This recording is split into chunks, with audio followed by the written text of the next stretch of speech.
Welcome, here I've got XIAOMI POCO F3 and I'm gonna show you how to turn on and off the camera watermark at this device. So at first we have to tap on the camera button to open it, and for now we are in the standard photo mode.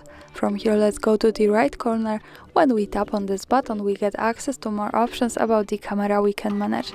Now let's move to the left to the settings button to open the advanced camera options. At the first place here we have the watermark, so let's pick it.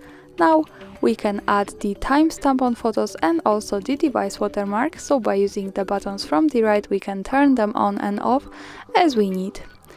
And we can add just one of this or both at the same time, so let me keep this like that. Let's move back to the camera to take the picture to see them at the real one.